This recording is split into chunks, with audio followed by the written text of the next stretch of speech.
Hello everyone, good evening all. सधैँ Sunday 5 बजे आज पनि हामी सल्यानी लाइभमा उपस्थित भइसकेका छौँ र आज पनि हामी नयाँ एपिसोडको साथ नयाँ टपिक लिएर फेरि हजुरहरूको माझ उपस्थित भइसकेका छौँ र आज चाहिँ हामी इमेल म्यानेजमेन्ट यसको बारेमा रहेर कुराकानी गर्नेछौँ। हामीले चाहिँ इमेललाई कसरी म्यानेज गर्न सकिन्छ र एउटा प्रोफेसनल इमेल किन युज गर्ने, पर्सनल इमेल भनेको र प्रोफेसनल इमेलमा चाहिँ के भिन्नता रहेको छ हैन, र इमेल क्लाइन्ट हैन, यसै गरी यस्तै टपिकमा चाहिँ रहेर चाहिँ आज हामी चाहिँ कुराकानी गर्नेछौँ। आजको लाइभ सेसन पनि हजुरहरूलाई एकदम फ्रुटफुल हुन्छ भन्ने आशा गरेका छौँ। कृपया अन्तिमसम्म बसेर हामीलाई साथ दिनुहोला। आज हामी चाहिँ 17 एपिसोडमा रहेका छौँ र योभन्दा अगाडि चाहिँ हामीले 16 एपिसोडमा चाहिँ सिआरएमको बारेमा कुराकानी गरेका थियौँ र सिआरएमको बारेमा चाहिँ दीपक अर्याल सर हाम्रो गेस्ट हुनुहुन्थ्यो। उहाँले चाहिँ सिआरएमको बारेमा युजफुल इन्फर्मेसनहरू प्रिभियस सेसनमा बताउनु भएको थियो। त्यो प्रिभियस सेसन र त्योभन्दा अगाडिको हाम्रो सबै लाइभ एपिसोड हेर्नको लागि चाहिँ हाम्रो फेसबुक पेजलाई हाम्रो फेसबुक पेजमा गएर हेर्न सक्नुहुन्छ। यसै गरी हाम्रो इन्स्टाग्राम पेज पनि रहेको छ सल्यानी लाइभ। हामीले युट्युब पेजमा पनि हाम्रो सबै भिडियोहरू अपलोड गरेका छौँ र हजुरहरूले गुगल पोडकास्टमा गएर पनि हाम्रो लाइभ सेसनहरू चाहिँ सुन्न सक्नुहुन्छ। र आजको हाम्रो लाइभ एपिसोड हजुरहरूको फ्रेन्ड सर्कलमा कसैलाई युजफुल हुन्छ भने चाहिँ हामी आजको भिडियो सेयर गर्न पनि अनुरोध गर्दछौँ। र यसै गरी सल्यानी टेक्नोलोजीको चाहिँ एभ्री सन्डे आउने रेगुलर लाइभ अपडेटको बारेमा चाहिँ जानकारी दिनको लागि चाहिँ हजुरहरूले हाम्रो फेसबुक पेजलाई लाइक गर्न सक्नुहुन्छ, हाम्रो इन्स्टाग्राम पेजलाई लाइक गर्न सक्नुहुन्छ। हामी अब छिटै नै हाम्रो लाइभ सेसन स्टार्ट गर्न गइरहेका छौँ।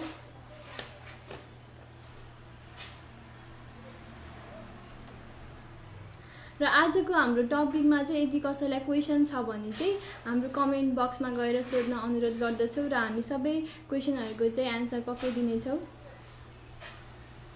ओके, इमेलको बारेमा कुरा गर्दाखेरि चाहिँ हामी डेली लाइफमा नै इमेल चाहिँ युज गरेका हुन्छौँ होइन। एभ्री एक्टिभिटिजको लागि हामीले इमेल सर्भिस युज गरिरहेको हुन्छौँ र कसैले पर्सनल इमेल युज गर्नुहुन्छ, कसैले बिजनेस इमेल युज गर्नुहुन्छ होइन। र धेरैलाई खुलदुल पनि भएको होला यो पर्सनल इमेल भनेको के हो र बिजनेस इमेल भनेको के हो होइन। हामी आज यसको बारेमा कुराकानी गर्नेछौँ। दिपक, तिम्रो के छ त पर्सनल इमेल र बिजनेस इमेलको बारेमा आज हामी कुराकानी गर्दैछौँ। तिम्रो कुराहरू राख न त। अस्मिता, थ्याङ्क यू। सबसे सुरुमा त अब इमेल भनेको त अब आजको समयमा चाहिँ जो कसैलाई पनि जहाँ कहीँ पनि युज हुने भएकोले सबैलाई यो नेसेसरी छ। हामीले पक्कै पनि इन्टरनेट एक्सेस गर्दाखेरि तपाईँहरूले डिफ्रेन्ट सर्भिसहरू युज गर्नको लागि चाहिँ इन्टरनेटमा त्यहाँ इमेल आइडी क्रिएट गरेर पक्कै पनि त्यसलाई युज गर्नुभएको होला डिफ्रेन्ट पर्पजको लागि। जस्तै कि अब हामीहरू अब ब्याङ्कमा जाँदा पनि अब डिफ्रेन्ट सर्भिस लिनको लागि हामीलाई इमेल आइडी त्यहाँ माग्छन् अनि त्यहाँ इमेल आइडी प्रोभाइड गर्नुपर्छ। अनि त्यस्तै अनलाइन बुकिङ गर्नको लागि भयो, अनि अनलाइन टिकट बुकिङहरू, होटल रिजर्भेसन गर्नको लागि, अनि त्यस्तै स्कुल कलेजहरूमा पनि, अनि त्यस्तै अनलाइन सपिङहरू गर्नको लागि पनि हामीलाई इमेल आइडी चाहिँ एकदमै नेसेसरी रहेको हुन्छ। त्यसैले आजको टाइममा जो कसैलाई पनि इमेल आइडी चाहिँ बनाएकै हुन्छन् र त्यो चाहिँ इमेल आइडी चाहिँ डिफ्रेन्ट वेले बनाएको हुन्छन्। जस्तै कि अब हामीले फ्रीको इमेल आइडी पनि बनाउन सक्छौँ। अनि त्यस्तै आफ्नो यदि बिजनेस छ भने कुनै पनि कम्पनी सञ्चालन गर्नुहुन्छ भने उहाँले चाहिँ त्यस्तै बिजनेस इमेल आइडी पनि क्रिएट गर्न सक्नुहुन्छ। अब फ्रीको इमेल आइडी क्रिएट गर्ने कुरा गर्ने हो भने अब पक्कै पनि हामीले जिमेल युज गरेकै छौँ होला। जिमेलमा गएर हामीले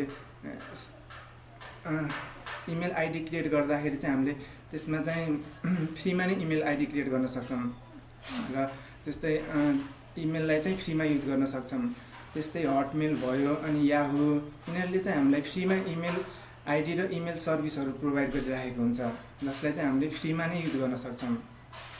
अनि त्यस्तै अब बिजनेस इमेलको कुरा गर्ने हो भने अब पक्कै पनि तपाईँहरूसँग कुनै अर्गनाइजेसन छ भने वा कुनै कम्पनी सञ्चालन गर्नुहुन्छ भने अनि र तपाईँले कुनै डोमेन रजिस्टर गर्नुभएको छ भने आफ्नो वेबसाइटको लागि भने चाहिँ तपाईँले आफ्नो बिजनेस इमेल आइडी क्रिएट गर्न सक्नुहुन्छ, जुन इमेल आइडीले चाहिँ तपाईँको बिजनेसलाई रिफ्लेक्ट गर्छ। त्यसैले बिजनेस इमेल आइडी र पर्सनल इमेल आइडी चाहिँ दुइटै नै इम्पोर्टेन्ट रहेको छ एभ्री पर्सनहरूको लागि। अब बिजनेस पर्सनको लागि बिजनेस इमेल आइडी पनि एकदमै इम्पोर्टेन्ट नै रहेको हुन्छ अस्मिता। र मैले चाहिँ एउटा के क्वेसन छ भने जस्तो मैले बिजनेस सञ्चालन गर्छु सपोज होइन, र मैले पर्सनल इमेल युज गर्दा के हुन्छ, मैले बिजनेस इमेलै युज गर्नुपर्ने जरुरत कतिको हुन्छ? पर्सनल इमेलबाट म अगाडि बढ्नु र मैले बिजनेस इमेल नै युज गर्नुको फाइदा के हुन्छ होइन? अस्मिता, पर्सनल इमेल र बिजनेस इमेल आइडी चाहिँ केही हदमा एकदमै डिफ्रेन्ट रहेको छ। जस्तै कि अब हामीले बिजनेस सञ्चालन गर्छौँ भने त्यहाँ चाहिँ बिजनेसलाई चाहिँ प्रमोट गर्नको लागि बिजनेस इमेल आइडीहरूले एकदमै हेल्प गरिराखेको हुन्छ। जस्तै अब मैले कुनै फ्रीको एकाउन्ट जिमेलबाट बनाएँ, जस्तै मैले deepak@gmail.com बनाएँ, तर यसलाई चाहिँ मैले आफ्नो बिजनेसको लागि युज गर्दाखेरि चाहिँ यसले मेरो कम्पनीलाई मेरो जुन बिजनेस छ त्यसलाई रिफ्लेक्ट गर्न सक्दैन यो फ्रीमा बनाएको इमेल आइडीहरूले। त्यसैले चाहिँ हामीले आफ्नो बिजनेसलाई फोकस गरेर त्यसलाई रिफ्लेक्ट गर्ने गरेर हामीले इमेल आइडी क्रिएट गऱ्यौँ भने चाहिँ त्यसले चाहिँ बिजनेसलाई ग्रो हुनको लागि हेल्प गरेको हुन्छ। अनि त्यस्तै बिजनेस इमेल आइडीहरूको चाहिँ बिजनेसको लागि चाहिँ डिफ्रेन्ट एडभान्टेजेसहरू वा डिफ्रेन्ट फाइदाहरू रहेको हुन्छ। जस्तै कि तपाईँले यदि कुनै तपाईँसँग आफ्नो कम्पनीको लागि डोमेन छ र तपाईँले चाहिँ त्यसबाट इमेल आइडी क्रिएट गर्नुभएको छ भने त्यसले चाहिँ तपाईँको चाहिँ कस्टमरलाई चाहिँ ट्रस्ट जेनेरेट गर्नको लागि हेल्प गर्छ। यदि तपाईँले बिजनेस इमेलको युज गरेर आफ्नो कस्टमर वा युजरलाई मेल गर्नुहुन्छ भने उहाँले चाहिँ इजिली बिलिभ गर्न सक्नुहुन्छ कि त्यो इमेल चाहिँ तपाईँले नै पठाएको हो भनेर, अथराइज पर्सनले अथराइज कम्पनीबाट नै पठाएको भनेर त्यहाँ बिलिभको सिचुएसन हुन्छ। ट्रस्ट जेनेरेसनको पनि काम हुन्छ यदि हामीले बिजनेस इमेलको युज गऱ्यौँ भने। अनि त्यस्तै हामीले बिजनेस इमेल युज गर्दाखेरि चाहिँ हामीले आफ्नो इमेलमा चाहिँ मोर कन्ट्रोल पाउँछौँ। जस्तै कि अब हामीले कुनै आफ्नो इमेल आइडी चाहिँ बिजनेस इमेल आइडी आफ्नो इम्प्लोइलाई असाइन गरेका छौँ भने र पछि फ्युचरमा गएर चाहिँ त्यो इम्प्लोइ चाहिँ कम्पनीबाट टर्मिनेट गर्नु परेको छ भने हामीले त्यो इमेल आइडी चाहिँ इजिली आफ्नो अर्को इम्प्लोइलाई असाइन गर्न सक्छौँ। यसले चाहिँ हाम्रो इमेल आइडीहरूमा चाहिँ मोर कन्ट्रोल हुन्छ। अनि त्यस्तै अस्मिता, यदि हामीले चाहिँ बिजनेस इमेल बनाउनको लागि हामीले आफ्नो कम्पनीको डोमेनबाट डिफ्रेन्ट डिपार्टमेन्टहरूको लागि चाहिँ मल्टिपल इमेल आइडीहरू क्रिएट गर्न सक्छौँ। जसले गर्दा के हुने भयो भन्दाखेरि प्रत्येक डिपार्टमेन्टको लागि हामीले इन्डिभिजुअल इमेल आइडीहरू असाइन गर्न सक्छौँ। यसले चाहिँ हामीलाई इमेल म्यानेज गर्नको लागि एकदम हेल्प गर्छ। जस्तै कि अब मार्केटिङ, एकाउन्टिङ, मार्केटिङ, सेल्स सबै डिपार्टमेन्ट हुन्छ होइन एउटा बिजनेस अर्गनाइजेसनमा। द्याट मिन्स सबै डिपार्टमेन्ट अनुसार चाहिँ हामीले बिजनेस इमेल बनाएर होइन डिपार्टमेन्ट वाइज गर्न सक्यो होइन।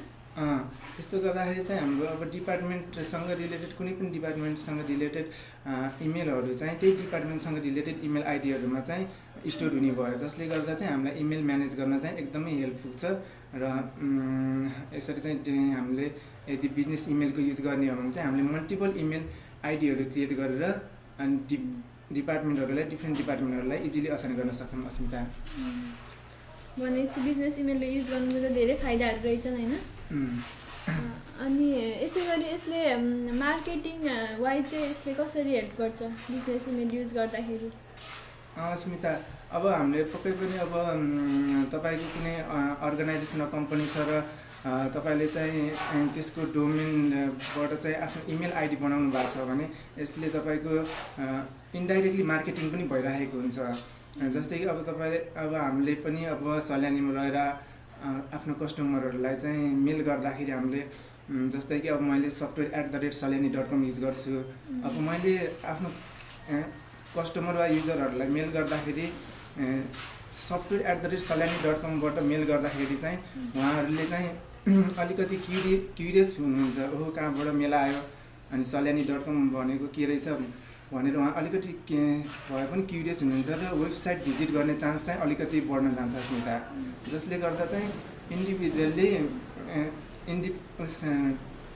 मार्केटिङ पनि भइरहेको हुन्छ हाम्रो यो बिजनेस इमेलले गर्दाखेरि चाहिँ हाम्रो बिजनेसको पनि मार्केटिङ भइरहेको हुन्छ। अनि लाइक भए चाहिँ अब कतिजनाले त इमेलहरू आउँदाखेरि चाहिँ अब स्प्याम इमेल पनि आइरहेको हुन्छ होइन। अब त्यो इमेल चाहिँ कतिको अथोराइज ठाउँबाट आएको हो होइन, त्यो पनि अब हामीले चाहिँ त्यसरी बिजनेस इमेलबाट मेल पठायो भने चाहिँ एउटा हाम्रो रेकग्नाइजेसन चाहिँ हुन्छ यो ठाउँबाट आएको रहेछ भनेर होइन, त्यो पनि भयो है।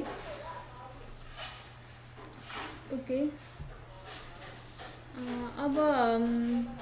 अब मलाई चाहिँ एउटा के क्युरियोसिटी छ भन्दाखेरि चाहिँ जस्तो म आफैले पनि धेरै इमेलहरू चलाइरहेको हुन्छु होइन, मेरो एउटा आफ्नै पर्सनल इमेल पनि छ अनि बिजनेस इमेल पनि युज गरिरहेको हुन्छु होइन। त्यस्तो मल्टिपल इमेलहरू युज गर्दाखेरि चाहिँ मलाई चाहिँ सबै इमेलहरू चाहिँ ह्यान्डल गर्नको लागि चाहिँ गाह्रो भइरहेको छ कि होइन, त्यसको लागि सल्युसन चाहिँ के हुनसक्छ त? पक्कै पनि अब कुनै पनि इन्डिभिजुअलको लागि कुनै पनि पर्सनको लागि चाहिँ अब डिफ्रेन्ट इमेल आइडीहरू युज गरिराख्नु भएको हुन्छ होला। अब मैले पनि पर्सनली पनि मेरो 3-4वटा इमेल एकाउन्टहरू ह्यान्डल गरिराखेको हुन्छु। अनि यसको लागि चाहिँ हामीले डिफ्रेन्ट सफ्टवेयर एप्लिकेसनहरू युज गर्न सक्छौँ। आफ्नो मल्टिपल इमेल एकाउन्टहरूमा चाहिँ म्यानेज गर्नको लागि हामीले मेल क्लाइन्टहरू युज गर्न सक्छौँ। जस्तै अब पपुलर मेल क्लाइन्टहरूको युज गर्नु कुरा गर्ने हो भने चाहिँ अब थन्डरबर्ड भयो, अनि त्यस्तै माइक्रोसफ्टको आउटलुक, यिनीहरू चाहिँ केही पपुलर मेल क्लाइन्ट इमेल क्लाइन्टहरू हुन् जसको मद्दतले चाहिँ हामीले इजिली मल्टिपल इमेल एकाउन्टहरू चाहिँ त्यसमा जोइन गरेर इजिली हामीले चाहिँ म्यानेज गर्न सक्छौँ अस्मिता। अब यसको हामीले इमेल क्लाइन्ट युज गर्नुको पनि अब डिफ्रेन्ट फाइदाहरू रहेको छ। जस्तै कि हामीले आफ्नो इमेल क्लाइन्ट चाहिँ डेस्कटपमै इन्स्टल भएको हुनाले हामीले चाहिँ यो चाहिँ फास्टर हुन्छ वेब मेलहरूभन्दा। अब हामीले कुनै पनि आफ्नो इमेल आइडी एक्सेस गर्नको लागि कुनै पनि वेब एप्लिकेसनमा वेबसाइटमा नगइकन हामीले आफ्नो डेस्कटपकै सफ्टवेयरबाट इजिली एक्सेस गर्न सक्ने भएकोले चाहिँ द्याट मिन्स अब हाम्रो जस्तो सपोज इन्टरनेट कनेक्सन छैन भने पनि हामीले चाहिँ इमेलहरू सबै एक्सेसिबल भयो होइन। अस्मिता, यदि हामीले चाहिँ इमेल क्लाइन्टहरूको युज गर्ने हो भने चाहिँ यदि इन्टरनेट छैन भने वा वाइफाई छैन भने पनि हामीले सबै इमेलहरू चाहिँ हाम्रै डेस्कटपमा लोकलमा चाहिँ स्टोर भएको हुन्छ, जसले गर्दाखेरि चाहिँ हामीले आफ्नो इमेलहरू चाहिँ जुनसुकै बेलामा पनि इन्टरनेट अफ भएको बेलामा पनि हामीले इजिली एक्सेस गर्न सक्छौँ। ओके, म थोरै होइन आज चाहिँ हामी सल्यानी लाइभको 17 एपिसोडमा रहेका छौँ र आजको हाम्रो यो टपिक रिलेटेड चाहिँ हजुरहरूलाई केही क्वेसन छ भने चाहिँ हामी कमेन्टमा चाहिँ सोध्न आग्रह गर्दछौँ।